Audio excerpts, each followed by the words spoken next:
एका बोटावर एवढा मोठा डोंगर उचलणारा कृष्ण मोठा असेल सुद्धा, पण पेनाच्या टोकावर शाईच्या जोरावर देशाची घटना लिहून मी अखंड देशाला उचलून दाखवू शकतो असं सांगणारा बाबासाहेब माझ्या जास्त काळजाच्या जवळ गेला. मला वाटते तालुक्यातली बिगर डीजेची ही पहिली जयंती असेल का? डीजे आहे बिगर डीजेची वैचारिक जयंती साजरी करताय, त्याबद्दल नितीन भाऊ तुमचं सगळ्या सहकार्यांचं मनापासून कौतुक आणि अभिनंदन करावं असं वाटतं. आणि वैचारिक कार्यक्रमाला गर्दी ही एवढीच असते. आता इथं आज जर तमाशा ठेवला असता आणि ढोलकी वाजून 4 बायका घुंगर बांधून नाचवत असले तर सगळे आजूबाजूची इथं गोळा झाली असती, म्हणली असती बाबासाहेब आमचे सुद्धा आहेत म्हटले. तमाशाच्या फडात जाऊन नाचाची अवलाद होऊन जगण्यापेक्षा रायगडाच्या पायरीवर मावळ्यांनी सांडलेल्या रक्ताचा साक्षीदार जी पोरं होतात त्याच पोरांना हा महाराष्ट्र आणि बाबासाहेब कळत असतो. त्याच पोरांना 14 तळ्यात उतरलेल्या पायांची जाणीव आणि भान ही मनापासून राहत असतं. आणि ती घोरपडी गावकऱ्यांनी ठेवलेलं आहे याचं मला मनापासून कौतुक वाटतं.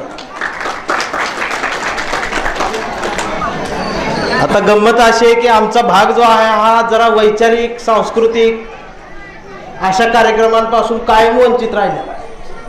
तालुका या तालुक्याचा मूळचा आमदार का आम्हाला मिळाला नाही. आम्ही दुसऱ्याच्या वंजळीनं पाणी पिलेली माणसं आहे.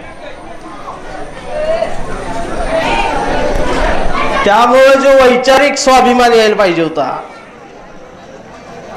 एक संस्कार आमच्यावरती व्हायला पाहिजे होता, तो ज्या पद्धतीनं व्हायला पाहिजे होता तो झालेला नाही.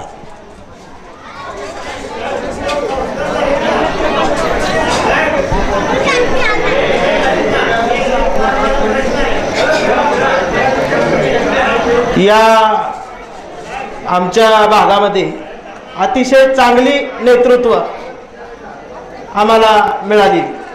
शेंडगे बापू असतील, तो नंतर बोलले घ्या, मला रोज भेटते ती अशी, काय करू मी आधी गोराच होती, असलं बघून काळं पडलोय. महाराष्ट्रामध्ये नव्हे तर या देशामध्ये 2 महापुरुष खऱ्या अर्थानं जन्माला आले.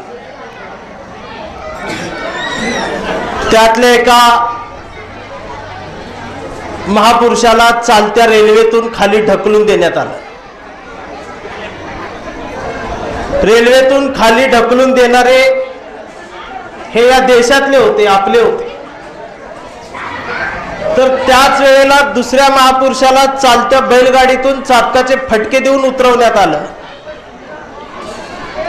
चाबकाचे फटके देणारे हे या देशातले होते आणि चालत्या रेल्वेतून ढकलून देणाऱ्याला ते परकीय होते.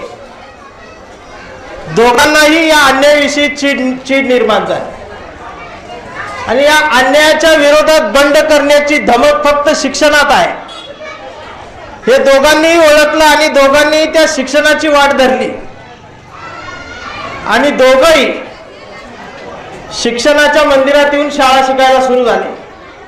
दोघंही अभ्यासात हुशार, दोघंही इतकं शिकले, दोघेही परदेशात गेले, परदेशात शिक्षण घेऊन दोघेही बॅरिस्टर झाले आणि दोघेही पुन्हा भारतातच आले. त्यावेळेला एका महापुरुषानं मिठाचा सत्याग्रह केला तर दुसऱ्या महापुरुषानं ज्या पाण्यापासून मीठ बनतं त्या पाण्याचा सत्याग्रह त्याला करावा लागला. आणि दोघांनाही हा देश उघडा नागडा दिसला. म्हणून एकानं माझा देश उघडा आहे, माझा देश नागडा आहे, माझा देश गरीब आहे, म्हणून मी अंगावर सूट बूट कोट का ठेवावा हा एक समंजसपणाचा विचार करून त्यानं अंगावरचा सूट बूट कोट काढला आणि फक्त एका धोत्रावर आणि हातात काठी घेऊन आयुष्य जगायला सुरुवात केली. पण दुसऱ्या महापुरुषाला सुद्धा हा देश उघडा नागडाच दिसला पण त्याहून जास्त स्वतःच्या समाजाकडे लक्ष देताना त्याने विचार केला की आज मी जर यांच्याकडे बघून सूटबूट कोट काढला तर ही आत्ताच नागडी आहे, त्यांना कधीच नटायचं कळणार नाही, त्यांना कपडे घालायचे कधी अक्कल येणार नाही. आणि म्हणून मग बाबासाहेब आंबेडकर नावाचा महापुरुष आम्हाला कायम सुटात बुटात कोटातच दिसायला लागला आणि हा समाज बदलायला लागला, देश बदलायला लागला. आज त्याचं हे प्रतीक आहे. त्याची जाणीव, त्याचं भान या आजच्या पिढीला जरा सुद्धा राहिलेला नाही. कितीतरी चांगली माणसं सांगली जिल्ह्यात होऊन गेली, ते नावं सुद्धा माहित नाही. ती क्रांतिसिंह नाना पाटलाचा फोटो लावला तर कोण आहेत मग विचारते.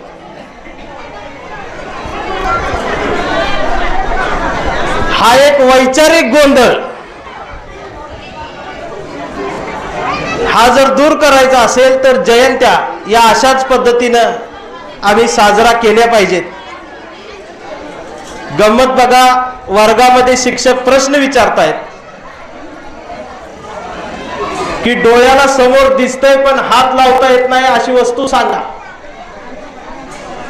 आणि एक एक विद्यार्थी उत्तर देतोय, सर डोळ्याला चंद्र दिसतोय पण त्याला स्पर्श करू शकत नाही.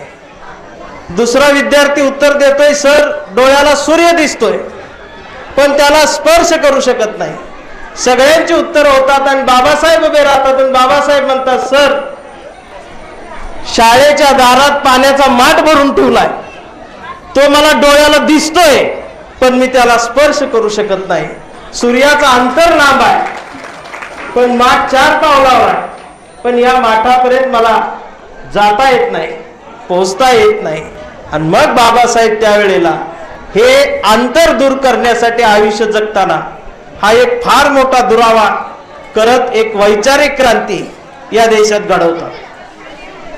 मी लहान होतो तेव्हा गावात टीव्ही नव्हता.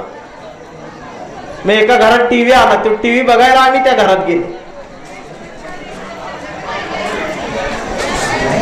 तर आम्हाला बघून त्या बाईने चालू असलेला टीव्ही बंद केला. आमचं नाकात मेकूड, शिंबूड, खाकी छड्ड्या, पांढरी शर्ट फाटलेलं, पण ती टीव्ही लावल म्हणून आम्ही दारातच थांबलो. पण तिनं टीव्ही काही लावला नाही. तासभर होऊन गेला. मग तिला आम्ही सांगितलं, म्हटलं मावशी टीव्ही लावा, आम्ही टीव्ही बघायला आलोय. मग तिनं 4-5 मक्याच्या कणसाची पोती समोर आणून टाकली आणि म्हणली एवढी मक्याची कणस सोला मग टीव्ही लावती. आणि मग आम्ही हाताची साल्ट जाऊस तर मक्याची कणस सोलली आणि मक्याची कणस सोलता सोलता टीव्ही चालू झाला आणि टीव्हीवर श्रीकृष्ण आला आणि तो कृष्णाची मालिका आम्ही बघायला लागलो. आणि कृष्ण मला आवडायला लागला, कारण आमच्या गल्लीत आमच्या बायका सुद्धा मला कृष्ण जायद्या म्हणाय. आणि तेव्हा कृष्णाचा चमत्कार आवडायला लागलं. त्याने एक बाण सोडला की 4 बाण व्हायचं. त्याच्या हातात सुदर्शन चक्र असायचं, ते बाहेर यायचं, राक्षसांची मुंडकी उडवायचं. आणि एक दिवस त्या कृष्णानं फार मोठा चमत्कार केला. एक बोट घातला आणि बोटावरती अख्खा मोठा डोंगरच उचलला. आणि मग तेव्हाच म्हटलं, या देवापेक्षा दुसरा देव कुठला मोठा असू शकत नाही. म्हणून माझ्या वहीत कृष्ण, पुस्तकात मोराचं पीस. आणि मी कृष्णाचा भक्त झालो. पण जसं जसं मोठं होत गेलो, पुस्तकात मान खाली गेली, त्यावेळेला माझ्या लक्षात आलं, एका बोटावर एवढा मोठा डोंगर उचलणारा कृष्ण मोठा असेल सुद्धा, पण पेनाच्या टोकावर, शाईच्या जोरावर देशाची घटना लिहून मी अखंड देशाला उचलून दाखवू शकतो असं सांगणारा बाबासाहेब माझ्या जास्त काळजाच्या जवळ गेला. हा देश बुद्धाचा आहे, हा देश बाबासाहेबाचा आहे. आणि आजची तरुण पिढी बघितली तर ही सगळी गावगाड्यावर एकमेकाशी भांडण्यात वाया गेली. कट्टरता इतकी वाढलेली आहे, त्या 2 व्हीलरवर जय भीम लिहित आहे रेडिओ मध्ये, आणि चौकात दिसतंय ते पुंगळी काढून जयंतीला झेंडा लाव. तोंडात मावा असतो ते 5 दिवस तुका जय भीम जय भीम, बरोबर का? मग जरा अशोक चक्र टाकलं त्यानं.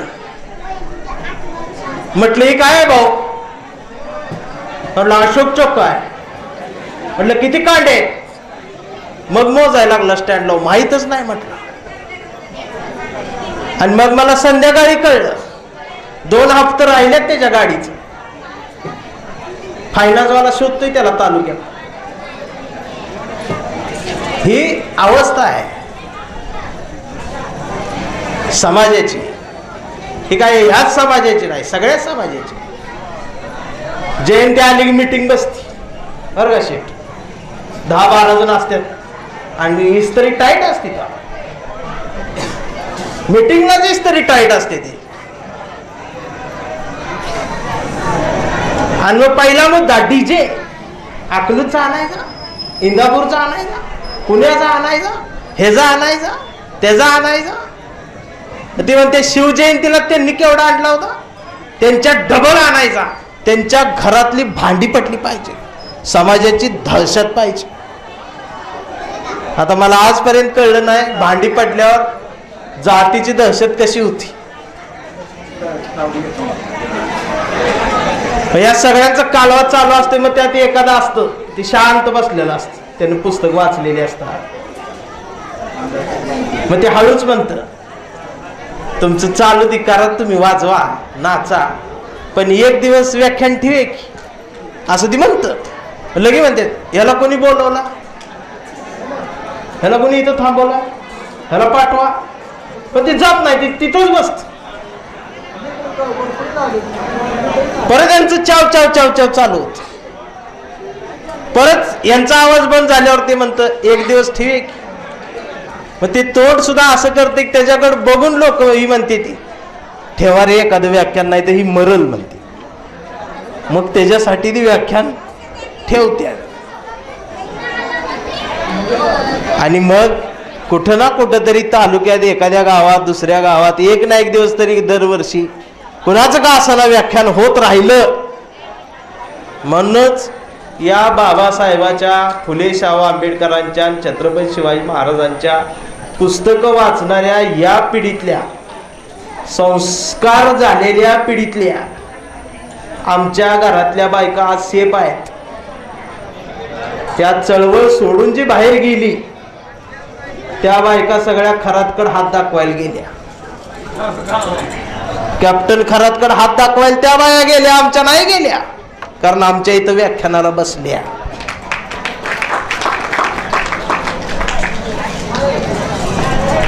कॅप्टन खरातच्या दारात जाऊन भविष्याचा हात दाखवून आयुष्याची वरात काढून घेण्यापेक्षा फुले शाहू आंबेडकरांच्या परातीत समतेची भाकरी जोरात भाजली की आयुष्य जोरदारपणानं जगता येतं, हा सांगावा या चळवळीनं महाराष्ट्राला दिल्या. आज कॉम्रेड पानसरे अण्णांच्या वरती काय बोलतायत आमदार, कुठल्या पद्धतीने भाषा वापरली जाते. कारण अण्णांची 40 पानं पुरून उरली या सगळ्या इतिहासकारांना. 40 पानांनी इतिहास खरा काय असतो, खरा शिवाजी महाराष्ट्राला आम्हाला कॉम्रेड पानसरेंनी दिला. म्हणून आमच्यासारखी पोरं बोलायला. हे जे हल्ली वाढलेली ज्ञान गेलेली, यांच्यामुळं खरं तर आमच्या महापुरुषांचा खूनच व्हायला सुरुवात झाली. बाबासाहेब आमचे लगेच वरडते, काय संबंध तुझा, तू कोण आहेस. मला तर वाटतं करपेसर कायदाच करायला पाहिजे. एखादं म्हटलं महाराज बाबासाहेब आमचं, उचलायचा हात टाकायचा, जामीन नाही त्याला. एखादा धनगर बांधव म्हटला अहिल्या देवी होळकर आमच्याच, उचला हात टाका त्याला. एखादा मराठा म्हणला छत्रपती शिवराय आमचेच आत, आणि एखादा मांग जर म्हटला अण्णाभाऊ आमचाच, त्याला डायरेक्ट अंडा सेल टाका. जातीचं लेबल लावून महापुरुषांना वाटून घेतलेल्या या पिढीनं वाटोळ करून टाकले. अभ्यासक्रमात आता छत्रपती शिवाजी महाराज नाहीत. अभ्यासक्रमात महात्मा फुले, अण्णाभाऊ साठे, अहिल्यादेवी होळकर सुद्धा अभ्यासक्रमात नाहीत. विद्यापीठाचं नाव अहिल्याबाई होळकर झालं, पण पुस्तकात अहिल्याबाई होळकर यांनी ठेवलेली नाही. याकडे सुद्धा गांभीर्यानं लक्ष देण्याची गरज त्या नव्या पिढीला होती, परंतु त्यांनी त्या पद्धतीनं हा देश कधी बघितला नाही.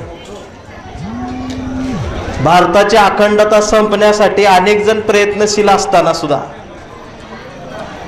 500 आणि 1000 रुपयाचा मतदानावरती लोक निवडून येऊ लागली, राजकारण बिघडू लागलं. आणि मला वाटते अशा एवढ्या गंभीर वातावरणात सुद्धा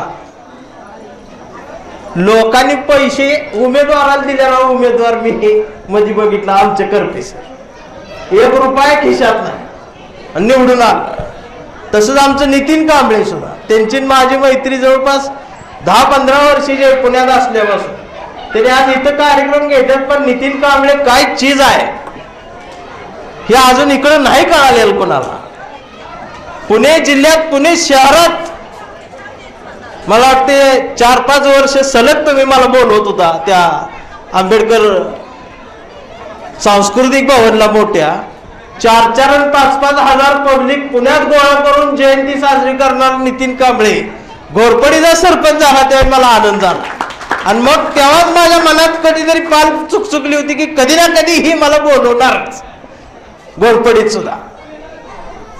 पुस्तकात मान खाली घातलेली माणसं एकदा का शहाणी झाली तर ती कोणाच्या बापाला सुद्धा ऐकत नसते. तिकडं चाल झालं ते युद्ध कुणाचं, अमेरिका, इराक, अफगाणिस्तान, आणि आमची चौकात बॉम्ब बोलते. कसाही बॉम्ब आला, हे कसं पाडलो, ती कसं पाडलं बघ, अगाय ती असली ती, ही असली ती, काय संबंध नाही याचा. 15 दिवस बरं वाटलं युद्ध चालू झालं. आणि जेव्हा याच्या घरातला गॅस संपला आणि बीकॉम झालेली बायको चुली पुढे बसली, लाकडच पेटना ती, तिला नळीन फुकायलाच येईना. जेव्हा तिच्या डोळ्यात धूर गेला, नळी फेकून मारली याला, गुडघ्यावर बसली इवळलं कुत्र्यावानी, आणि मग गॅसची टाकी घेऊन पळाली. गॅसच मिळाला कुठं.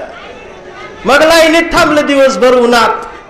संध्याकाळी पार घाम निघला मणक्यातनं. आणि तेव्हा मग म्हटला जगाला युद्ध नको, बुद्ध हवा म्हटला. कधी घाम निघल्यावर. मग शेवटी या जगात महत्वाचं काय तर बुद्ध आहे. पहिल्यांदा या जगात काय होतं तर बुद्ध आहे. इतिहास सुद्धा बदलवला जातो, बिघडवला जातो. मी पुस्तकं वाचत असतो त्यामुळे मला माहिती आहे. 4-4, 5-5 हजार पानांचा इतिहासाचं पुस्तक असतं. आणि मग ती वाचायला बसलो, परवा ते वाचत होतो तर लेखकान काय लिहिले बघा. महाराज गडावरून उतरलेले आहेत, वर्णन करतो. आकाशात चांदणं खुललंय, चंद्र साक्ष देत महाराजांना मुजरा करतोय. मावळे गडावरती गर्जना करतायत आणि महाराजांचं घोडं समोर उभं राहत आहे. महाराज नजरेने घोड्याला इशारा देत आहेत. घोडं दोन्ही पाय वर करून महाराजांना अभिवादन करत आहे. आणि महाराज घोड्यावर बसतायत आणि महाराज निघतायत सुरत लुटायला, सुरत मोहिमेला. ही 40 पानाचं वर्णन देत. मला प्रश्न पडला, म्हटलं हा वहीन पेन घेऊन तिथंच बसला होता. महाराज आले, घोडा आला, मावळे बघितले. आणि ज्या वेळेला मी तारखा चेक केल्या त्यावेळेला लक्षात आलं, त्यावेळेला पावसाळा सुरू होता. आणि पावसाळ्याच्या वेळेला त्यावेळेला अमावस्या होती. आणि यानं पुस्तकात लिहिलंय चंद्र साक्ष देत होता, चांदणं खुललं होत म्हणून. आता याला पावसाळ्यात चांदणं दिसत होतं गडावर. इकडं कोण वाचत नाही. मग 4000 पानाचा इतिहासाचा ग्रंथ तो खरा. आणि म्हणूनच मग आमच्या पानसरे अण्णानं 40 पानात शिवाजी कोण होता हा खरा शिवाजी ज्या वेळेला आम्हाला दाखवला, म्हणून तो पचला नाही, म्हणून अण्णाला गोळ्या घातल्या. आणि असलं काय सांगितलं की मला मारतील, मग मी अजून काळा पडतो. मी आधी गोराच होतोय, असलं खरं बोलून काळं पडलं. भारत हारलं तरी मलाच मारते.